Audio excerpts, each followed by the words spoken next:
Magod niya si DJ. So nga din kung crush niya si DJ. Crush si DJ 8 years ago. Yung anak magina no bisig sa asa no. Naagi na sila ginapangtag ng mga third party ba. Parehas kay Jadine, di ba? Si Yasi, ipangtag nila. Fill up fill.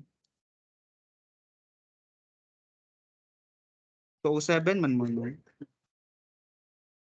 Sige lang kay I had to conduct this class kay you know na kay wala mo ko tay klase next week so kailangan na nako habulong. Sa tayo Mr. and Mrs. natin. Mrs. No daw siya problema si Trisha. Tama ba? Wala. Ah? No, missing yung handler. Sino pala dapat? Taga-pharma. And then, hindi siya mapagsa. Wala yung damit niya, walang makeup, wala. So, wala siyang stop. May handler. Kasi may stop. Nandiyan na ako.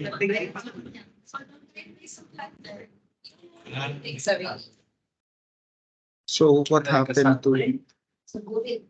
Kasi hindi importante. Oo, mga tawagin ang SWAT. Hindi na magkatok sa gate, may tanggalin yung gate. Okay, so pasok microphone rito big ha. Ano yung handler? Pwede ko mag-break. Hindi ko mag-break up with it. Wala yung handler. Wala yung answer now. May dala ka makeup? Laptop. Wala yung nabigay ko doon. Pag di ko meron.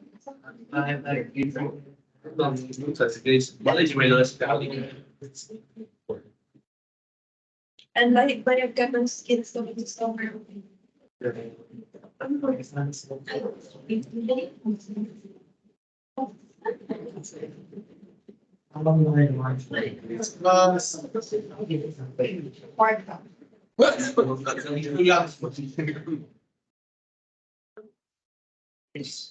Ano kaya next na big scandal kung matapos ang kanila? Something worse than the canteen scandal. No. I don't. Ano niyo? Meron ako. Hello! Wow. Straight water. Nothing water. What happened? Was traffic over. So, Sige lang, late din si Sir, so. yung nga, was happening. Ano ba siya happening? Wait lang. Naka-record. Ano naka-record? Hindi wala na rin. Wala po yun, hindi yun race. Si Hannah yung nagsabi. Hannah was the one. Pero it's me. Version. Funny no, nag-MCF ko kasi si Kit daw ang dahilan. Ginawang daily bread. So that's the catalyst for change. Siya ang answer to the age of members. Hindi may bagong kalas dito, kasi Catherine si Ayun. Ha?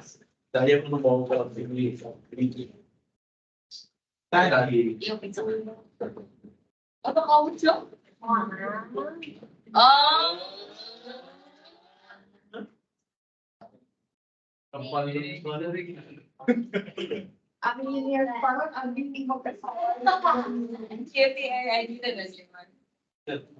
Wait first. Okay. Dapat wallet, may puro bills, yung meron.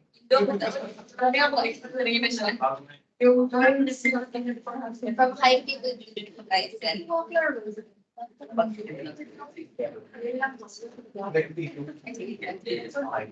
Record naman siya no. So okay 11:05 kakayanin. Okay, good morning everyone. How are you today?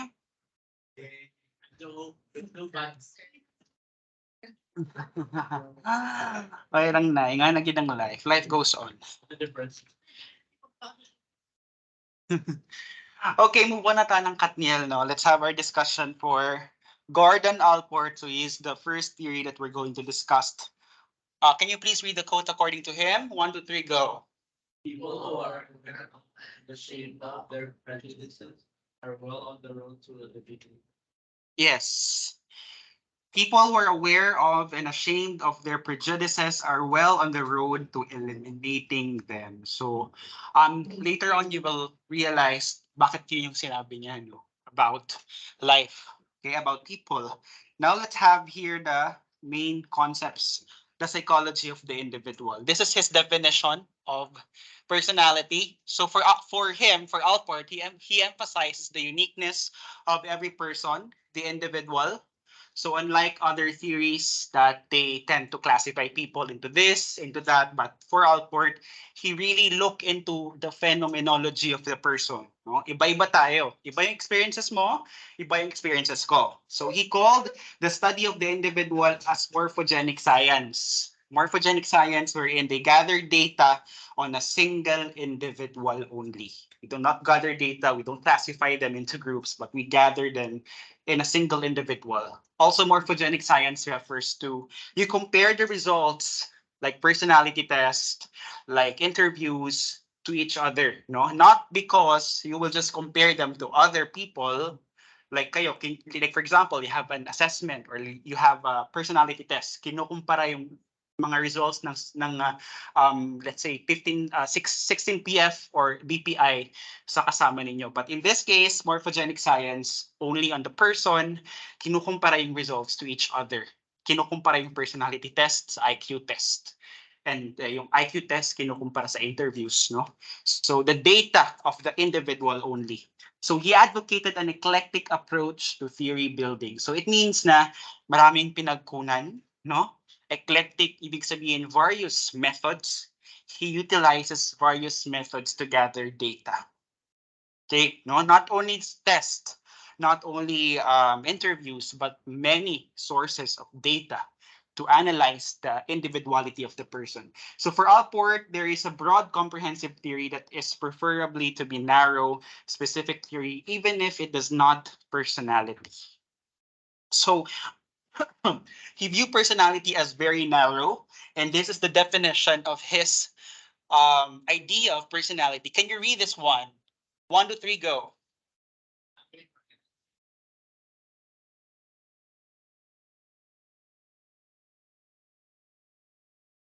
Okay, there's a lot of terminologies, no? Perhaps kailangan nating mas umay-umayin yung bawat terms. So first is dynamic organization. This refers to your personality daw is organized and patterned. It is not static, gumagalaw, no? It is constantly growing and changing over time. Dynamic, no? It means like the law of motion, gumagalaw siya, but it is also organized in the same way. So that is personality for him, no? Even if gumagalaw siya, it's changing, growing over time, but still there is consistency. Psychophysical, he mentioned this, emphasizes the importance of both psychological and physical aspects of personality. So this refers to the counterplay of psychological and physical aspects of your personality. Like not only physiological by nature, but also psychological. So that is personality for him. Both aspects play a part. Determine, it refers to personality is something and does something. So if like for example, if ikaw mahiyain ka, syempre lumalabas yun, no, na behavior. The outcome of your personality being shy, it will really proliferate or talagang it will really manifest. No, that you're a shy person or you're an honest person or you're a clingy person, you have a clingy personality, then it will really manifest into behavior. Characteristic is a unique engraving, a stamped or marking that no one else can duplicate. So even if we can say that you're a shy person and she is a shy person, or you're a clingy person or she is a clingy person, there is still this unique signature that you show in the world, how clingy you are or your style of being clingy. So kahit clingy ka, no? So iba rin yung pagiging clingy ni Datu, no? Ganon. So kahit clingy, kahit clingy siya, no, iba rin yung pagiging clingy ng isang person. So that is your characteristic. That is your unique signature that you show in the world. Behavior and thought. So this refer to anything the person does. So let's say that is your behavior and this is your thought. So this refer to anything the person does or say. Okay, in summary, basically, personality is both the counterplay of physical and psychological, and it also includes both overt behaviors and covert thoughts. And it is not only as something, but it does something. Okay, so again, it's not only something, but it does something. So hindi lang yung ganyan, no? Hindi lang yung masasabi mo na ganito ka, lalabas yun, an outcome of your behavior. That's why behavior and thought talaga. No, behavior, your thought, and your behavior, no, this will correspond to your personality, not only to what you think, but also to what you behave or what you acted into. Personality is both substance and change. Yes, this is very true. Both product and process. No, of course, there is an outcome and there is a process of being this kind of person, and both structure and growth. There is organization, and of course, it's changing over time. So this explanation will correspond to his definition of personality. So again, eclectic, marami siyang pinagkunan. There's a lot of inspiration behind his theory. There are concepts like motivation. There are concepts like unconscious processes. So there is psychodynamic. So it means that his theory has a lot of sources. Okay, and we cannot classify his theory into a category, yung mga humanistic, existential, or psychodynamic. I cannot really classify his theory into one of those. Kasi parang makikita naman natin sa definition niya, marami talaga. Okay, very much proficient yung pagkaka-explain niya ng personality. Do you have questions here? Wala. Okay, I guess it's kind of easy to digest. The role of conscious motivation. So this is one concept that he mentioned. No? He emphasizes the importance of conscious motivation. It means, alam mo yung ginagawa mo, you are conscious of why you are doing it.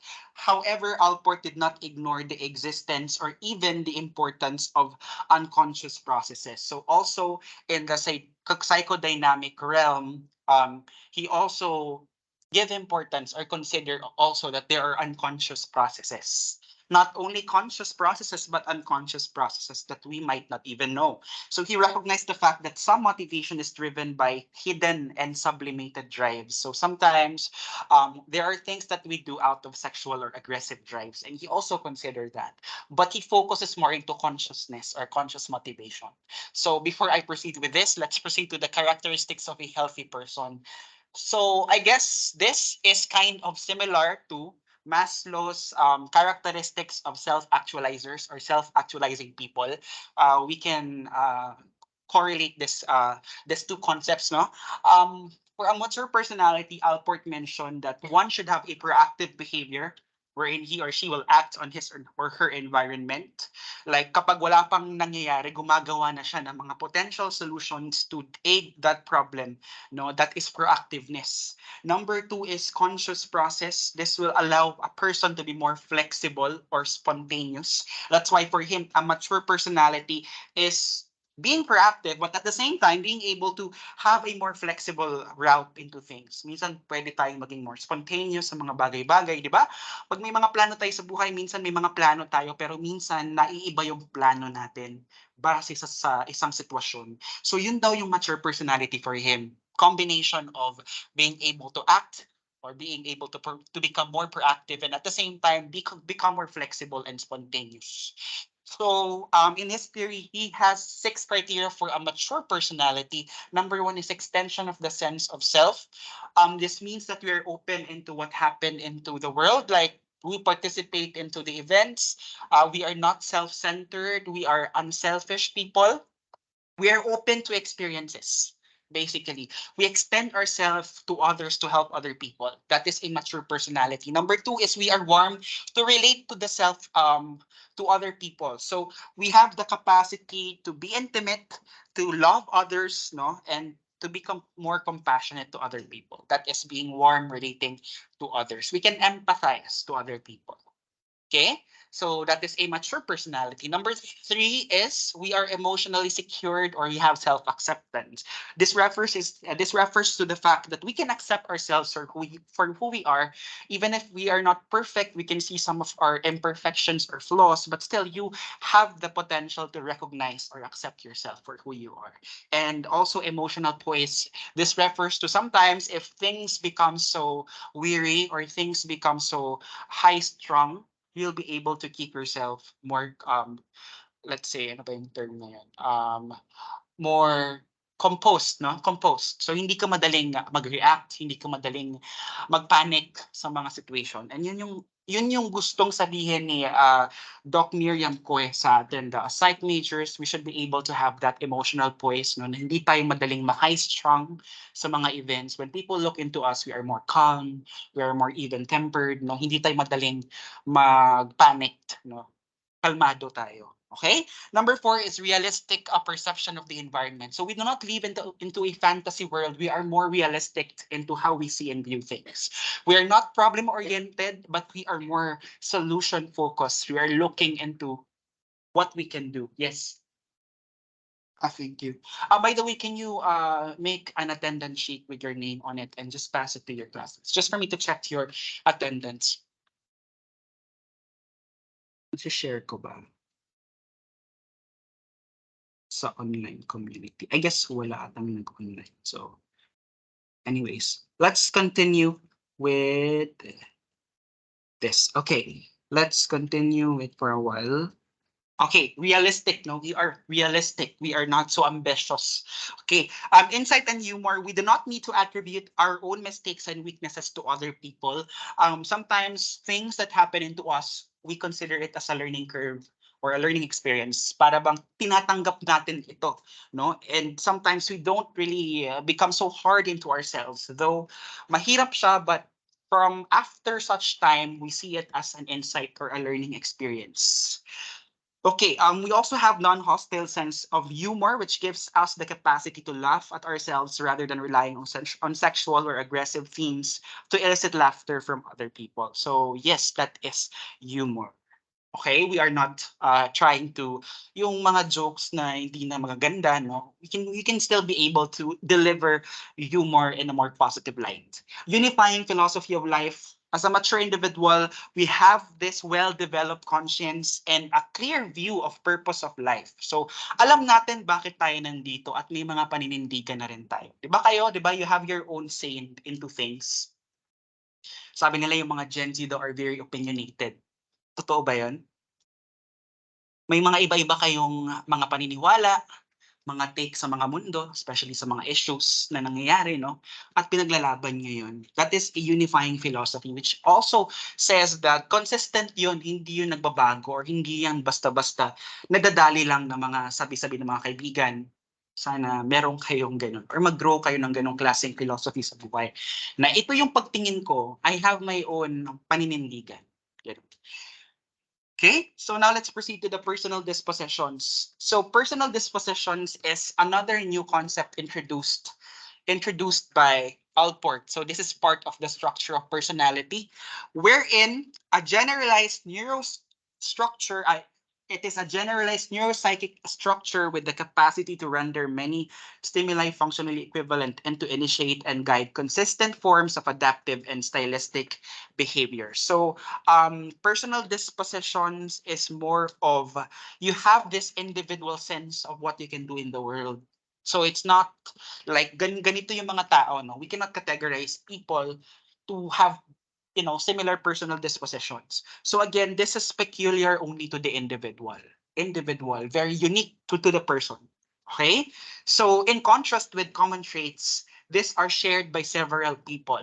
Like let's say being open, being even-tempered, being calm, honest, okay? Relaxed, aggressive, okay? Those are common traits that can be shared by people, but for personal dispositions, this has a more adaptive and stylistic type of behavior. Okay, so personal dispositions are more of the individual only, but common traits are more of shared by many people. Okay, traits versus states. So I already mentioned this one to you. Traits are more of relatively stable, such as sociable or introverted. Because class, yes, we can have this consistent trait that we manifest in the world. Then ganito tayo, but hindi siya lumalabas sa lahat ng pagkakataon. So for example, if hilo mo karon, 'di ba? Pero pag naano mo sa iyong mga friends, 'di ba? Syempre, mugawas ang laing aspeto sa inyong behavior. Or kung grabe mo sa inyong mga friends, like joke kayo mo, pero pag naano sa class, syempre, mag-adjust inyong behavior. But again, traits are, again, kaya ang term is relatively stable. because it is relative to the environment where you are at. But it is stable because it manifested consistently. Okay? States are temporary characteristics such as being happy or angry. We can relate this to your mood right now. Sometimes our mood is we are very happy, we are very sad or angry, ganyan. So it is just transient, no, or just passing. Nawawala-wala biglang nagkakaroon na naman. So it's like phases, no? Phases of human behavior or emotion. Okay? I can relate it to more if into mood or emotion. Okay, so again, temporary lang siya. Evaluative characteristics is more of how you see things, how you evaluate things to be unpleasant or to be wonderful, to be happy, you know. It's more of how you view things into this world. And physical characteristics can be manifested like being tall or obese, thin, muscular. Okay, those are the physical characteristics. By the way, class, for Allport and Oddbird, actually, they have counted. He is very nerdy, no? Nag-count siya og 7,953 words, almost 18,000 words just to classify personality of people. So daghan siya mga descriptive words, no, na before wala pa yung mga control F, 'di ba? Para makita nimo ang mga words or ang mga adjectives to describe a person, but during that time he tried to count, no, how many words can categorize or can classify or can describe a person, not classify ha, not classify, but to describe the person. Again, ideographic ang approach niya, not nomothetic. So he did not classify or categorize people. He just described people. So almost 18,000 words. Very nerdy siya, no? Okay, so mo to siya. So now let's proceed to the level of personal dispositions. So again, I've mentioned about personal dispositions. These are unique that are in the individual. We have three: cardinal, central, and secondary traits. So cardinal traits, these are eminent characteristics or ruling passion that is very outstanding that dominates the person. Do you think all of you have cardinal traits? Yes or no? Yes, no? No, not everyone has cardinal traits because these are the things that are very obvious that cannot be hidden. Some of you might have cardinal traits, but most people do not have cardinal dispositions or traits. But few people who do are often known by that single characteristic. Okay, let's say, Luffy, ano yung cardinal disposition niya? Heroism. Okay, now how about Miriam Defensor Santiago? What can you... Straightforward. What else? Fiery, di ba? Smart, di ba? No? Intelligent woman. Okay, how about Abraham Lincoln? Yes, honest Abe, di ba? Honesty, honest Abe. Okay, Abraham Lincoln. How about, sino pa ba? Mother Teresa. Kindness, very good. Caring, di ba? Motherly, di ba? Yun yung cardinal traits nila. Para bang yun yung makikita mo sa kanya kahit hindi mo pa siya talaga na-meet or nakausap talaga. Parang very obvious na sa kanila yung ganong mga dispositions na yun. Okay? Very eminent, no? Obvious. Central traits, ito naman yung meron yung lahat. These are 5 to 10 most outstanding characteristics around which a person's life focuses. So everyone has their central dispositions. So lahat tayo, we have central disposition. So let's say being aggressive or self-pity or cynical in the world. Okay? So ikaw, Hannah, what are your central traits?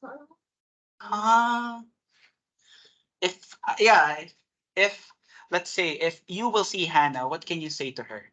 What are her central traits? Self-confident. What else? Outgoing. If you will see Hannah, what are her central traits? Caring. Ha? Ano yan? Selfless. Selfless ka daw. Yeah. Manglibre na naman niya. Manglibre na naman niya. Okay.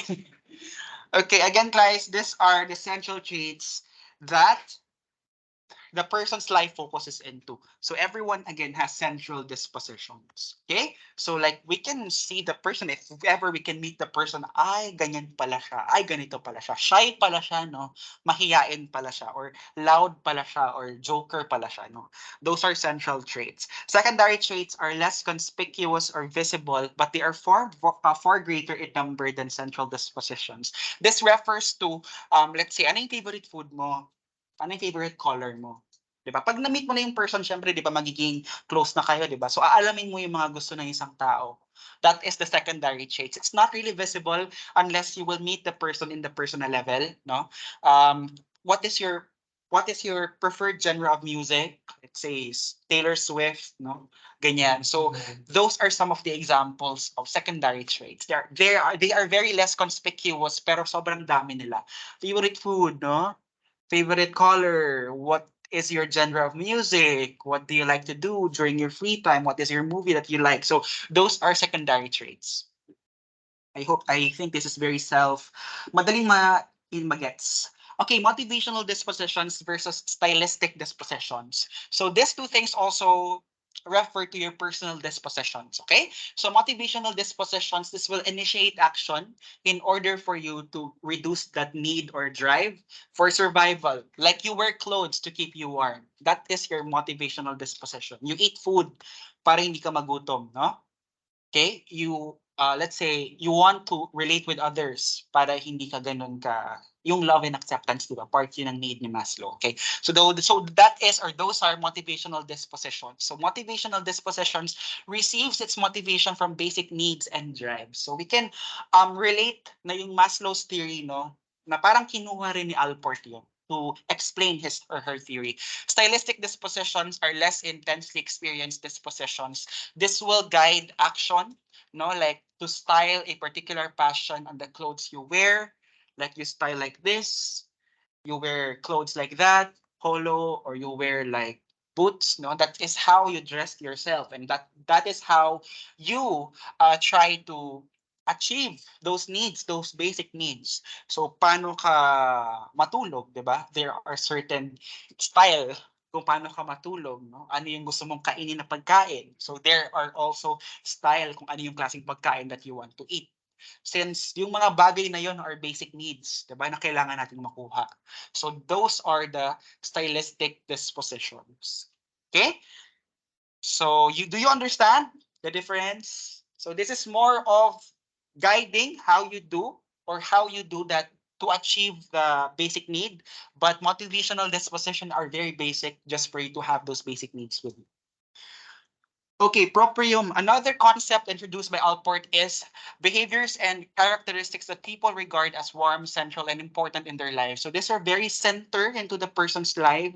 Sobrang laki nitong impact ng ganito sa buhay ng isang tao. These are warm, centered personality that the proprium includes those aspects of life that the person regard as important to a sense of a self-identity and enhancement. So, kapag may mga bagay na kapag iniisip nyo, ay, ganyan ako, ito ako, no?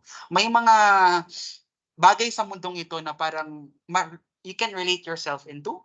Can you give me an example of that? Parang kapag meron kang narinig na isang bagay, parang, ay, ako yan, no? Parang, that is really me, ganyan. Can you share some of those? You can say na, that is me, this is mine, ganon. Like, let's say, rock music, ay, ako yan, no? That is me. Or chill vibes, ganyan, ako yan. Or beach, di ba? Pag sinabi nating dagat, ay, ako yan. That is me. Yeah. Ha? Coquette na mga aesthetic like soft girl, gano'n. Parang ikaw yan, ganyan yan. Not me. Not me. Or K-pop, di ba? Sabihin na, oh, that is really me, di ba? So those are things that are very warm and we can relate so much with. Those are proprium, no? Parang mga bagay na, ay, makaka-relate talaga tayo. The proprium includes a person's values as well. The part of the that is so personal and consistent with one's adult beliefs. So let's say, woman empowerment, 'di ba? Pag may mga movement like that and kayo sobrang sobrang malaki yung investment ninyo towards that kind of issue or topic, or talagang na-attach kayo sa mga ganong mga bagay. So that is your proprium. You are very warm. You can relate so much to it, no? Or let's say, ano pa ba, mga empowerment, about abuse, di ba? Ganyan. No? Pag may mga bagay na mga topics na ganyan, kayo talaga biglang talagang natatouch yung conscience ninyo. Gusto nyo rin sumali. Parang kasali dapat ako dyan. I have something to say. Ganon. Ha? Proprium? Ano ba? Ha? Ano? Yung sa workplace, ganyan. Sa workplace, parang ano kasi nakakapagod yung workplace. Parang daming kailangan gawin. Yung hustle culture, ganyan. Stressful. Parang break naman, please. Okay, yung gano'n, non-appropriate behaviors, these are basic drives and needs that are ordinarily met and satisfied without much difficulty. So let's say yung mga habitual behaviors na naging part na ng culture, like saying hello, good morning, di ba? So hindi na kailangan ng motivation for you to do it. Those kinds of behaviors or actions do not really need much effort for you to do it. Kaya siya tinawag na non-appropriate behaviors, like wearing clothes, of course, or let's say uniform, 'di ba? Or magsuot ka ng shoes, ganyan, when you are in school, since it becomes already part of the norm or culture. Those are non-appropriate behaviors. Okay? So tribal customs, 'di ba? Or mga different traditions and culture we have in the Philippines, 'di ba? So it's no longer an effort for us to do it. Proceeding to motivation. So the theory of Maslow has again an impact on the theory of Allport. So most people, Allport believe that are motivated by the present drives rather than by past experiences. So they are aware of what they are doing and have some understanding of why they are doing it. So may mga bagay na parang aware ka, no, na ginagawa mo, no, focus lang siya sa mga present drives rather than by the unconscious or sa past experiences or events ng isang person. They are aware of what they are doing and have some understanding of why they are doing it. So you know why you're doing it in the first place. You know the motive, you know your intention. That is for him more important thing about motivation. Not because of some ulterior motives or hidden impulses, but more of conscious conscious motivation. Di ba yun yung concept niya before? He looked into conscious motivation than the unconscious process. He also contended that theories of motivation must consider the differences between peripheral motives and appropriate strivings. So part of the motivation concept of him is peripheral motives. This will just reduce the need. Like, for say, kakain kayo para hindi na kayo magutom. So, kain muna ako ng bread ngayon. Or, let's say, what else? What needs do you have right now? Sleep muna ako ng mga 3 hours, no? Or 5 hours. Okay, this will just reduce the need of you, the basic need of sleeping, eating, diba? Hunger, shelter, no? Or sex, whatsoever. Those are your peripheral motives. Appropriate strivings, on the other hand, will maintain the tension and this equilibrium. Sir, bakit may kailangan pang ganyan? Hindi ba enough na yung need namin will be reduced? Kasi po, mga tao kayo. Hindi tayo nakakontento, di ba? We have the rationality that we want to improve the quality of our life, whether we like it or not. We want to improve where we are right now, di ba? Kaya nga, you are here, di ba, in school. Bakit kayo nandito? To graduate. Kasi hindi lang kayo nakokontento na pinapakain na kayo ng mga magulang. Except sa mga working dyan, or you want to have your own life and you want to improve your life. That's why there is also appropriate strivings behind your motivation. You are being motivated because you want to improve your life. You want to have a big house, have many cars, di ba? Sana all, Rosmar, 13M a day. Rosmar, 13M a day. So yun, adequate theory of motivation must allow proactive behavior. So do you understand? So this will maintain tension and disequilibrium. So dapat merong may ganito lagi, di ba? Hindi lang tayo nakakontento, laging may challenge. Di ba? Gusto natin na merong tension. Kasi yun yung proseso natin no bakit tayo mga rational beings. Laging gumagawa tayo ng mga paraan para maging mas maunlad tayo sa buhay. Okay? So that is also one thing behind our motivation, appropriate striving. So criteria for an adequate theory of motivation, number one, we acknowledge the contemporaneity of motives. So it's more of whatever moves us now will move now. Law of motion, di ba? May nangyari ngayon dito. Yun na yung gagalaw. Okay? Contemporaneity. So it means, di ba, contemporaneity. Can you pronounce this word, please? Hirap, no? But yan na, contemporaneity. So it means iba-iba, present time, may gumalaw, may nangyari, gagalaw ka. Ganun. Whatever moves us, move now. So pag once may nangyari sa iyo, syempre, may gagawin ka behind it. Example, sumakit yung tiyan ko last week, nagkaroon ako ng GERD, no? First time ko maka-experience ng so much heartburn. Kaya mag-ingat talaga kayo ng mga kasi ang ginawa ko kasi that time is before ako nag-gym, nag-coffee ako na walang laman ng tiyan ko. Tapos nag-inom ako ng Peroka. Yan. So, ang nangyari, yung stomach acid na nasa tiyan ko, hindi siya nawawala. Sobrang dito, class ko, heartburn. So, nung hapon na yun, nagpa-ER na ako sa San Pedro Hospital kasi hindi ko na alam ang gagawin. So, I suffered heartburn for how many days before siya nawala. So, yung mga diet na yan, Diyos ko Lord, parang gusto ko na lang talagang mabuhay, Lord, ng matagal. Okay lang, kahit medyo maging chubby-chubby ako content. Pero yun lang talaga. So, yun, be careful ha sa mga acid. Kasi ang GERD daw pag nandiyan na parang kailangan mo na mag-change ng lifestyle. So yung sino may GERD dito, naka-experience ng symptoms ng GERD. Yung may mga acid reflux, yung hindi natutunawan, yung stomach acid hindi bumababa dito. First time ko yung na-experience, no? Kasi gusto ko maging hyper sa gym, no? Energy go. So grabe dito classes, bigat dito. Heartburn talaga siya, ang sakit. So nagpa-ER talaga ako kaya hindi ko na alam ang gawin. So yung punta ako sa hospital, gilagyan ako ng IV na pantomazole, 'di ba? Yun yung meds, 'di ba? Ganon. So careful kayo sa mga dapat may laman yung tiyan before magkape, ganyan, coffee, or kung ano mang mga acidic foods. Anyways, so yun, no?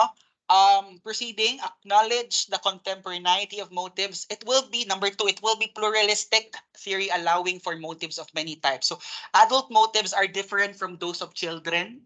Di ba yung motibo bakit natin ginagawa yung isang bagay is magkakaiba? Number one, because of age. Di ba? Minsan ginagawa mo to because gusto mo lang mag-enjoy. Bata, di ba? Pero minsan ginagawa natin to because gusto natin magkaroon ng pera at yumaman, maging mas maunlad sa buhay. Iba rin naman yung mga motivation behind sa mga neurotic individuals. Like people who have neurotic needs, di ba? Powerful partner, di ba? Nakikipagjowa sila para magkaroon sila ng pera, di ba? Sugar daddies, ganyan. So, minsan nakikipagjowa ka because love mo talaga yung person. But for the neurotic individual, sometimes iba yung motive nila behind that behavior. Okay? So, iba pa rin. So, some motivations are conscious, other unconscious, some are transient. Ibig sabihin, lumilipas lang, no? Sometimes it is recurring, bumabalik-balik yung need. Sometimes they are only peripheral, just to reduce the need. So, some motivations of our behavior are like this. It might be unconscious, it might be transient, lumilipas lang, it might be recurring, bumabalik-balik, and it might be peripheral. Number three, it will ascribe dynamic force to cognitive process. Yes, the thing behind our motivation in doing such behaviors are part or a result of a cognitive process or structure because we plan on it. We have an intention. Diba? Why do you go to the gym? Diba? Gusto mong maging fit. Gusto nyo maging healthy. Diba? Iba-iba yung mga intention din ng mga tao why they go to the gym. Not because just of weight loss or just to become more lean, but sometimes they do it because it helps them in their mood and mental health. So, behind those intentions of doing things, there is a cognitive process involved into that. So, wag niyong isipin na lahat ng gustong pumunta ng gym, gusto lang mag-weight loss. Some wants also to gain. Like yung brother ko, no? He also want to gain. Now, some people go to the gym, be motivated to do it because it's part of their habit already. Okay, and later I will discuss about that functionally autonomy. Number 4, it allows the concrete uniqueness of motive. So motive is concrete and the manner of seeking of improvement is unique. So yes, true enough, we are unique in our motives behind our action. Iba-iba tayo ng mga motibo na pinanghuhugutan. Bakit natin ito ginagawa? And the manner of seeking it is unique. So for example, gusto niyo maging dense lister, no? But the level or effort you exert are different. Kayong mga magka-classmate dito sa room na to. Gusto niyo tumaas yung grades ninyo or gusto niyo talagang maging mas knowledgeable sa course. But the effort you exert for seeking improvement is unique. So iba-iba. Even you have the same motive, konkreto yon, no? Yun talaga yung motive ninyo to improve my grades, yes sir. But the level, the manner, how you seek it, minsan yung iba, hindi na nagabasa ng libro, umaasa na lang sa mga reviewers ng classmates, no? They don't read the book, no? Iba yung kanilang manner of seeking improvement. Diba? So iba-iba pa rin kayo even if you have the same motives. That is why Allport has really focused on the individuality, no? Psychology of the individual. Functional autonomy. This is the most controversial postulate of Allport. This is the most distinctive and the same time most controversial postulate because some human motives are functionally independent from the original motive responsible for behavior. So, functional autonomy class, we have two categories or two types, perseverative and appropriate functional autonomy. So this represents a theory of changing rather than unchanging.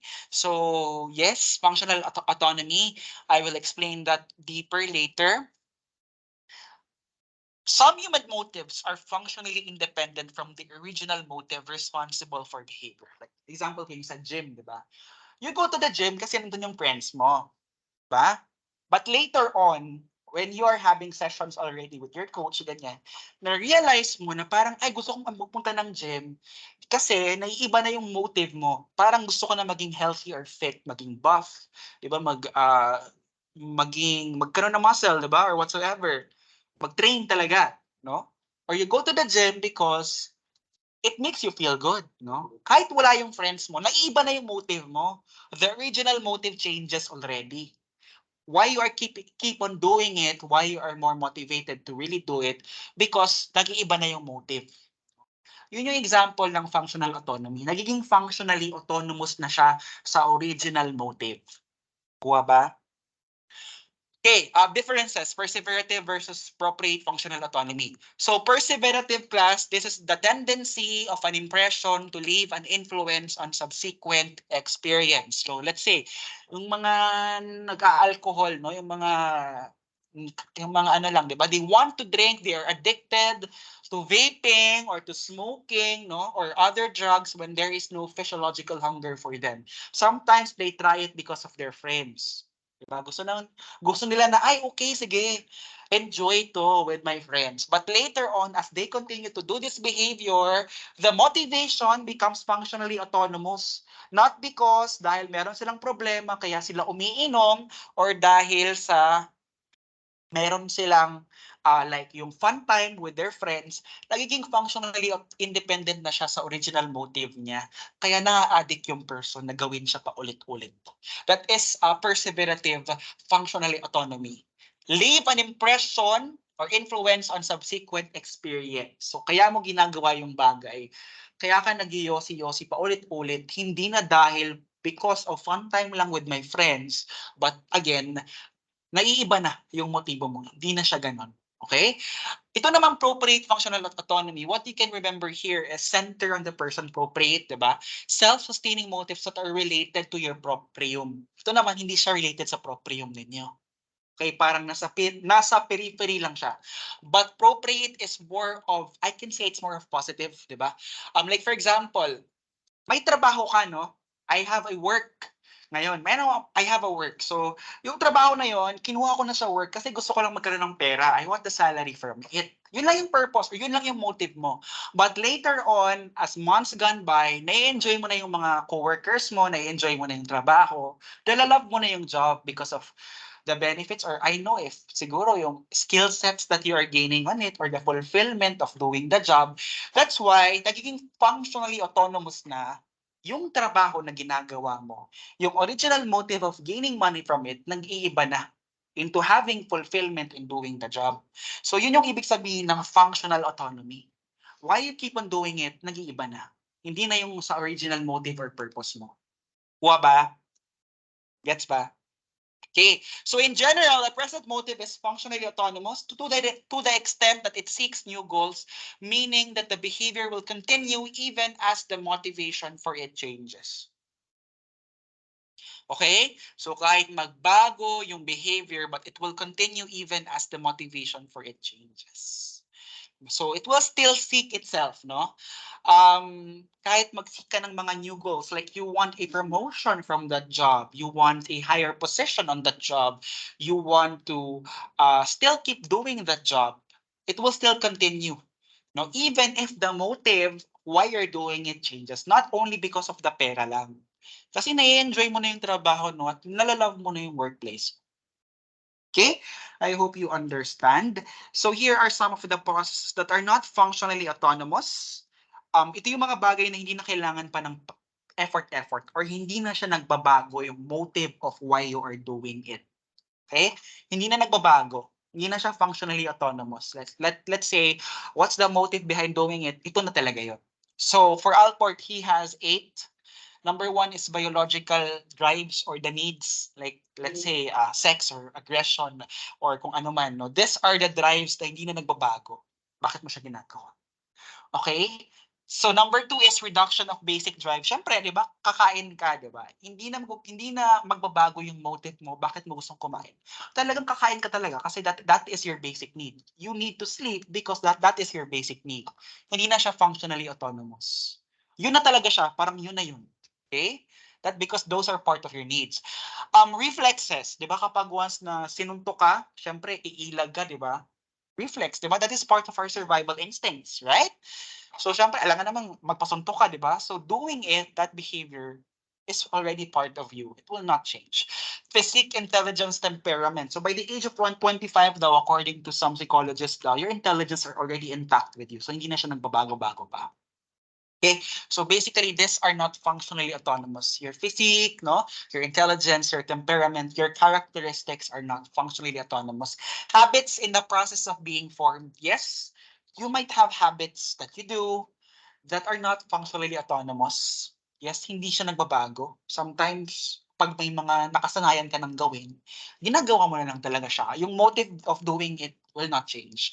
Pattern of behavior that require primary reinforcement. So may mga patterns of behavior na ginagawa na natin, no? Like for example, paano nyo pino-force yung sarili nyo na magising? Alarm clock, di ba? Alarm clock or good morning ni Jowa, di ba ganun? Primary reinforcement. Kung ano man, hindi ko alam, no? Kung paano kayo magising. So, yaw-yaw ni mama, di ba? No? So, there are patterns of behavior that require primary reinforcement. Well, basically, class, this will not become functionally autonomous. Sublimations that can be tied to childhood sexual desires. So, sometimes we sublimate things, di ba, because of some daddy issues or past experiences. We sublimate it because we don't want to feel so hurt about things. So it will not change. And number 8, neurotic or psychological symptoms. So let's say if you have a mental symptoms or disorder, or you are having psychological symptoms that can lead to a clinical diagnosis or a clinical impression, then perhaps it is not functionally autonomous. Hindi magbabago yung motibo bakit mo siya na-experience. These are very physiological, no? Yung mga psychological symptoms na yun. Why is it happening to you? So, yung motive mo behind doing it, it will not change. Yun talaga yung nafe-feel mo talaga as of the moment. Okay? So, hindi kasi biro yung mga depression na yan, yung mga mental disorders, no? Hindi yan biro. So, hindi rin yan ginusto ng tao. Okay? So, I hope that you understand. Okay? Questions? Okay, this, I guess, the last slide already. So, morphogenic sciences. So, we have 2 categories. to understand how we gather data, nomothetic and idiographic. Basahin niyo muna yung slides para mas makita niyo yung, especially ito, basahin niyo yung diagram.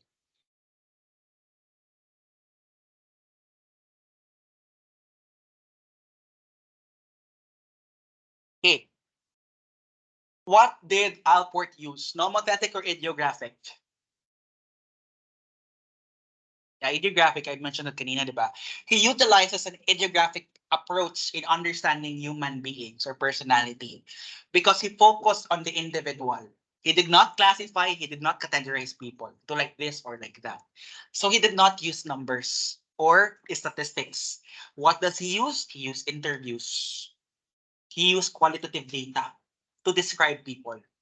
Okay, so again, it focuses on the recognition of the uniqueness of the individual. So even if you have a childhood trauma, but your trauma is different from other people's trauma, and the way of you taking it is different from other people. So again, uniqueness of the person. It also uses subjective experiences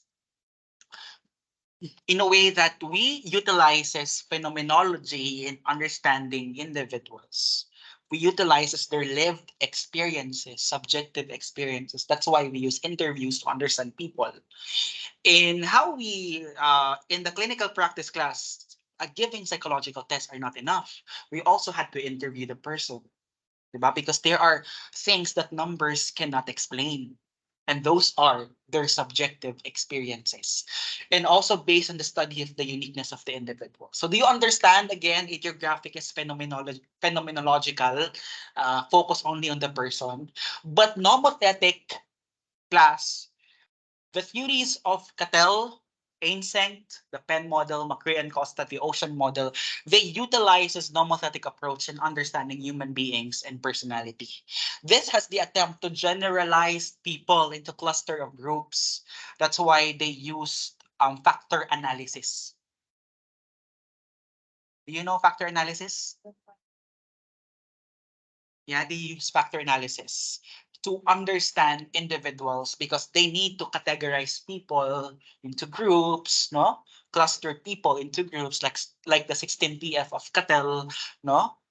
The Ocean model and the Penn model, they use it. Kaya yung test na NeoPy-R, no, or yung NeoPy, you can take the test and understand saan kayo sa dimension na yun, sa mga traits na nandun. Kasi lahat daw tayo, meron tayong ganun.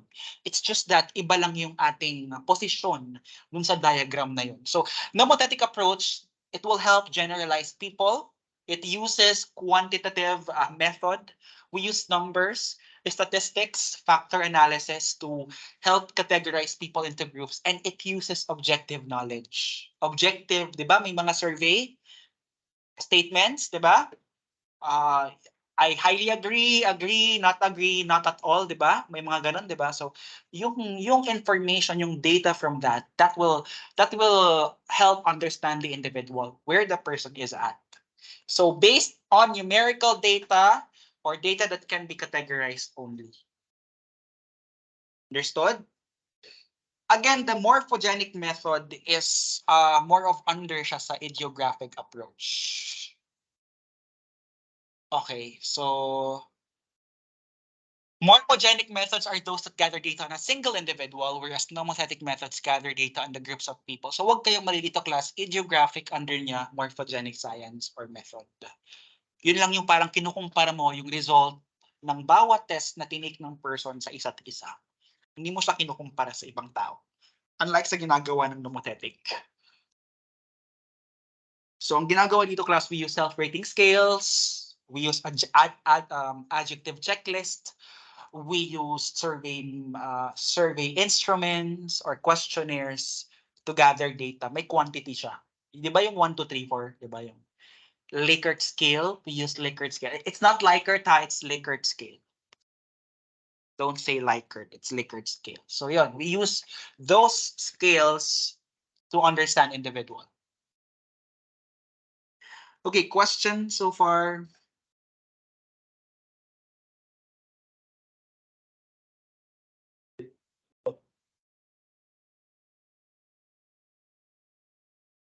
So, people, I guess there are people who will report for Catel, di ba? Macrae, Costa, Ainseng, and sino pa yung isa?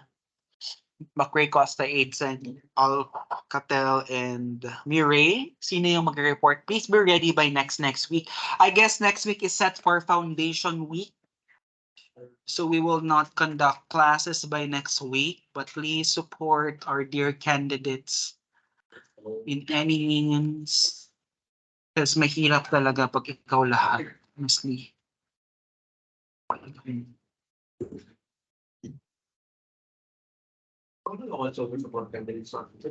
Yeah, but right now, I had to shadow pa kasi nahihirapan ako sa binibigay nilang trabaho. Okay, but again, kakamustahin ko sila mamaya. Okay, so this is the course class. Please take note of the course. You can just click those contents and may mga videos dyan.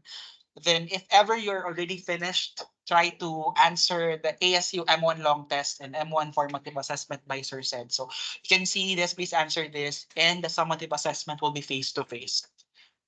So yan lang yun actually yun. So questions, concerns, violent reactions. Long test, FA, all the topics. Yes, yung long test parang na yung mga nasagol sa Psy 111.